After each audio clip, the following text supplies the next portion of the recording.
Hey everyone, Jesse Gaines here. Happy Friday to you, TGIF. I'm just coming off of work and I don't know what it was about this week, but I cut more hair off this week, did more transformations, and everybody's wanting some pretty significant changes. So to all those that came in this week, I hope you're enjoying your hair, your new looks, and I am exhausted. So it's my pleasure to do those. So I enjoy my profession. I enjoy that I get to be creative and interact with so many of you. So for those that this may be your first time watching, each week I come on here. This is my fifth week. This is my fifth vlog, so to speak. And the only intention is honestly just being a different type of voice, to be one that is bringing something that's a provocative thought or more encouraging and more uplifting. So that's my only intention in making these. Last week I had a good time just telling an old story. It was called It was called the Vern Principle. And for those that watched it, I hope it made you laugh. I hope it made you smile. I hope it made you feel like you were a kid again and just kind of brought to remembrance what that was like. So if you haven't watched that one, go watch that from last week. And also thank you to everyone that's been interacting. I have kind of a couple surprising things that I wasn't expect from doing this, is that I've had a lot of people from my past been contacting me and kind of reconnecting through just some private messages and also just phone calls and just reconnecting with you guys. So that's been a beautiful thing. The other aspect is that I've been able to interact with people that I wouldn't have the reach typically to speak to, and I've had people from all around the world that have reached out to me. And today, this subject that I'm going to be bringing up is predicated on a conversation that I had from a fellow hairdresser. I'm a long-standing hairdresser from Ireland, so this one goes out to you, buddy. And we're just going to jump in. And we're gonna jump in big. This last week was a little light, it was a little fun, and this week we're jumping into one of those age-old questions. And the question is simply, who am I? So someone was to come to you and ask you, who are you? How would you, what would be some of the things that you would say? And there is a progression of thought I want you to follow. And what if you were just to be like, hey, start with just facts about your life. You're like, for me, for example, I could be like, I'm 39 years old. I grew up and was raised in Springfield, Oregon. I've been a hairdresser for 20 plus years. I started when I was in high school. And I could just go down the list and tell you facts about my life. That I'm 5'11", I can tell you how much I weigh. I can tell you what kind of foods I like. But does that tell you who I am? Let's take it one step further. What if you were to tell someone your accomplishments? Maybe it would be like a resume. You're like, hey, I went to this college, I have this degree, I have this certificate, I have this life experience. Would that tell people who you are? Who am I? The I that is really deep, right? Maybe not.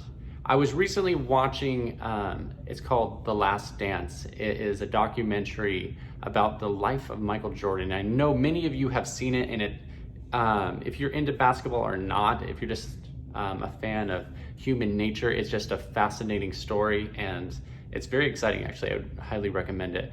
But there's a part near the end of The Last Dance that he's really struggling. There's some stuff that has come out that he has possibly a gambling problem, and he's having a really hard time because everywhere he goes, the only questions that he's being asked are in lieu of his that he enjoys to gamble.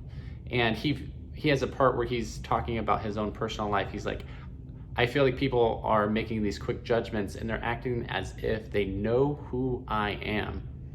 And I thought that was an interesting parallel, because anybody, most people could give you some pretty awesome facts about Michael Jordan's life. And I know some of my friends and some of those that are real sports enthusiasts could just go down a treasure trove of lists of items of facts about his life, that he's 6'6", that he probably weighs 220, that he went to North Carolina, and goes on and on and on. But just because you know some things about someone, does that make you know who they are? All right, so if we're not just simple facts, if we're not just our resume, if we're not just our accomplishments, what if we are a summation of the thoughts that go in our head? So I want you to do a thought experiment with me right now. I want you to imagine that there is one day that you go into the world, you go into your work or your school or interacting with your family, just a general day. And this day, all of your thoughts are laid bare. So there's no hiding your thoughts. It's like this ongoing screen that's right next to you that when you wake up, maybe next to your partner or you're going to have breakfast and there's your sister and then all your thoughts are just running like a screen. I don't know about you, but I don't know if I would want to live that day, have all my thoughts laid bare. So we have this muscle in our heads called a brain, right? Its sole purpose is to think thoughts. And this really gets to the crux of what I want to talk about today, because I was told, or maybe I assumed that I was a summation of everything that's happening up here. And I can get really down on myself because there's some negative thoughts, or I can get critical, I can get critical of others or judgmental. And sometimes because I'm having negative or critical thoughts, then I get critical on myself. And so I'm like, what a bad person, because you're having all these negative thoughts. So here's the thing, guys. Have you ever had the thought, I can think about what I'm thinking about? I know that's kind of a weird question or weird thing to bring to this video, but the fact that you can think about what you're thinking about, that you are this quiet observer of your thoughts, means that there is something deeper. There's something beyond just our thoughts that are going on in our heads. So maybe instead of identifying or connecting so deeply with our thoughts and thinking that's who we are, what if we were to step back and just observe our thoughts and realize that we just have this muscle in our head that sole purpose is to think thoughts, and it thinks thoughts all day long, and sometimes they're random, and sometimes they're funny, and sometimes they're scary, and sometimes they're this and that and the other thing, and it can get really, really going. Instead of being critical and maybe not so gentle with ourselves, what if we were just to pause, take note, observe, and actually have a little space, realizing that we are that consciousness, the thinker behind the thoughts. And I don't know about you, but that is a pretty liberating thought. And it's something for me that has helped me in this time where everything's, like we've talked about in past videos, everything's a little heightened, right?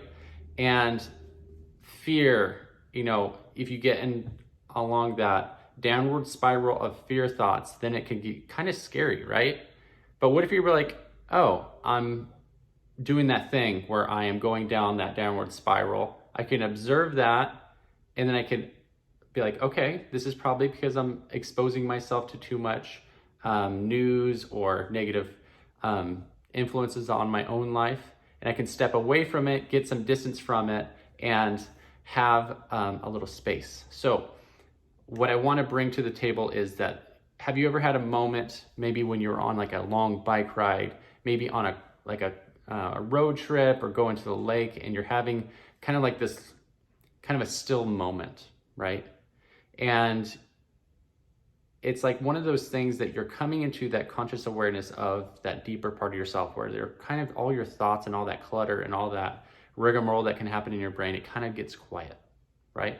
That is a powerful thing. And those are the types of practices, and that is truly why meditation is so powerful. This is why journaling can be so powerful. This is where we stop, we slow down, and we get focused, and we get in touch with that deeper part of ourselves. Call it your higher self, call it what you will, but you are that quiet observer behind your thoughts. And I hope that brings some clarity. Please interact with this. If this was insightful, please share, and let's add on to the discussion. And this was a pleasure to bring this to you today. So catch me next week, and hope you guys are all well. All right, guys, much love.